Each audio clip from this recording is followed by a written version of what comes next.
कुलावते Nariman point सागरी सेतूचा मार्ग मोकळा। मुख्यमंत्री, उपमुख्यमंत्री आणि विधानसभा अध्यक्षांच्या बैठकीत निर्णय। नागरिकांची वाहतूक कोंडीतून होणार सुटका।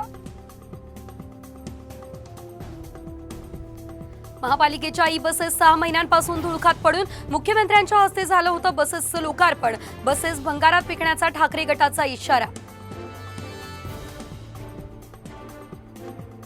7व्या वेतनासह इतर मागण्यांसाठी एसटी कर्मचारी पुन्हा आक्रमक। 9 आणि 10 जुलैला आझाद मैदानात आंदोलनाचा इशारा। कल्याण डोंबिवली महापालिकेच्या ई बस 6 महिन्यांपासून धुळखात।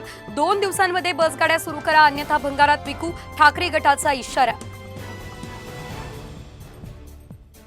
दूध उत्पादकांच्या विविध मागण्यांसाठी शुक्रवारपासून राज्यात संघटितपणे तीव्र आंदोलन करणार। किसान सभेच्या डॉक्टर अजित नवलेंची माहिती। पुणे पार्टी प्रकरणाला नवीन वळण। पुण्यातील L3 मध्ये झालेल्या पार्टीत ड्रग्ज पेडलरचा सहभाग। पार्टीत अंमली पदार्थ पुरवणाऱ्या ड्रग्ज पेडलरचा शोध सुरू। उल्हासनगरमधील अनधिकृत डान्स बारवर महापालिकेचा हातोडा। पहाटेपर्यंत चालणारी छमछम होणार बंद।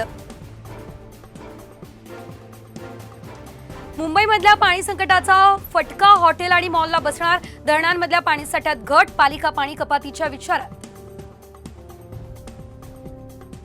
रत्नागिरी मंडणगडमध्ये पुन्हा कोसळली दरड। तुळशी घाटात कोसळली दरड। वारंवार दरड कोसळत असल्यानं रहिवाशांना धोका। शेतकऱ्यांच्या कर्जमाफीसाठी विरोधक आक्रमक। विधान भवनाच्या पायऱ्यांवर सरकार विरोधात जोरदार घोषणाबाजी। सिंदखेड राजा ते शेगाव भक्ती मार्गाला शेतकऱ्यांचा तीव्र विरोध। थाळीनाद आंदोलन करत महिलांचाही मोठा सहभाग। गणेशोत्सवाआधी पुणे मेट्रो स्वारगेटपर्यंत धावण्याची शक्यता। जिल्हा न्यायालय ते स्वारगेट या भुयारी मेट्रो मार्गाचं काम 95% पूर्ण। जुलै अखेरीस काम पूर्ण होण्याचा अंदाज। 459 जिल्हा परिषदेच्या शिक्षकांच्या नियुक्त्या। या शिक्षकांना आता नव्या शाळांवर तात्काळ रुजू व्हावं लागणार।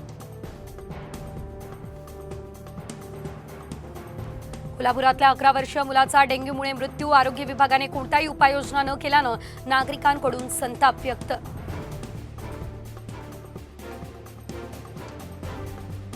नवी मुंबई महानगरपालिकेची ठाणे बेलापूर मार्गावर ऐरोली ते दिघा तलावापर्यंत स्वच्छता मोहीम। महानगरपालिका, सामाजिक संस्था आणि नागरिकांचा सहभाग। 350व्या शिवराज्याभिषेक सोहळ्यानिमित्त जळगावमध्ये अखिल भारतीय शिवचरित्र साहित्य संमेलन। पारंपरिक वेशभूषेत तरुणाई भव्य शोभायात्रेत झाली सहभागी।